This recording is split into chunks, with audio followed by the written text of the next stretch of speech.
Hello दोस्तों, जय मसीह की Bible story audio Hindi channel में आप सभी का स्वागत है। आज हम पवित्र शास्त्र बाइबल की एक नए ऑडियो स्टोरी से सीखेंगे। दूसरा इतिहास की पुस्तक के पहला पद, बुद्धि के लिए सुलेमान की प्रार्थना।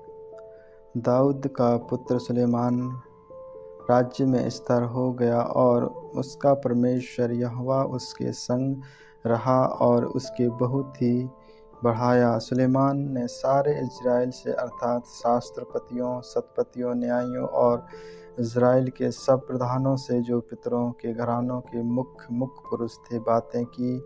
तब सुलेमान पूरी मंडली समेत गिबोन के ऊंचे स्थान पर गया, क्योंकि परमेश्वर का मिलाप वाला तंबू, जिसे यहोवा के दास मूसा ने जंगल में बनाया था, वह वहीं पर था। परंतु परमेश्वर के संदूक को दाऊद किर्यत-यरीम से उस स्थान पर ले आया था जिसे उसने उसके लिए तैयार किया था। उसने तो उसके लिए यरूशलेम में एक तंबू खड़ा कराया था, पर पीतल की जो वेदी ऊरी के पुत्र बसलेल ने, जो हूर का पोता था, बनाई थी, वे गिबोन में यहोवा के निवास के सामने थी। इसलिए सुलेमान मंडली समेत उसके पास गया। सुलेमान ने वही उस पीतल की वेदी के पास जाकर, जो यहोवा के सामने मिलाप वाले तंबू के पास थी, उस पर 1000 होमबलि चढ़ाए।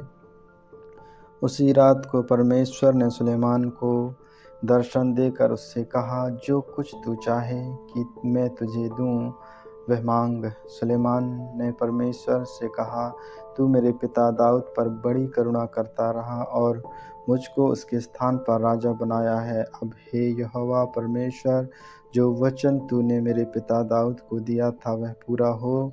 तूने तो मुझे ऐसी प्रजा का राजा बनाया है जो भूमि की धूल के किनकों के समान बहुत है। अब मुझे ऐसी बुद्धि और ज्ञान दे कि मैं इस प्रजा के सामने अंदर बाहर आना जाना कर सकूं, क्योंकि कौन ऐसा है कि तेरी इतनी बड़ी प्रजा का न्याय कर सके। परमेश्वर ने सुलेमान से कहा, तेरी जो ऐसी ही इच्छा हुई, अर्थात तूने ना तो धन संपत्ति मांगी है, ना ऐश्वर्य, और ना अपने बैरियों का प्राण, और ना अपनी दीर्घायु मांगी, केवल बुद्धि और ज्ञान का वह मार्ग है जिससे तू मेरी प्रजा का, जिसके ऊपर मैंने तुझे राजा नियुक्त किया है, न्याय कर सके। इस कारण बुद्धि और ज्ञान तुझे दिया जाता है। मैं तुझे इतने धन संपत्ति और ऐश्वर्य भी दूंगा जितना ना तो तुझ से पहले किसी राजा को मिला और ना तेरे बाद किसी राजा को मिलेगा। तब सुलेमान गिबोन के ऊंचे स्थान से, अर्थात मिलाप वाले तंबू के सामने से, यरूशलेम को आया और वहां इज़राइल पर राज्य करने लगा। हालेलुया। राजा सुलेमान की सामर्थ और ऐश्वर्य। फिर सुलेमान ने रथ और सवार इकट्ठे कर लिए और उसके 1400 रथ और 12,000 सवार थे, और उनको उसने रथों के नगरों में और यरूशलेम में राजा के पास ठहरा रखा।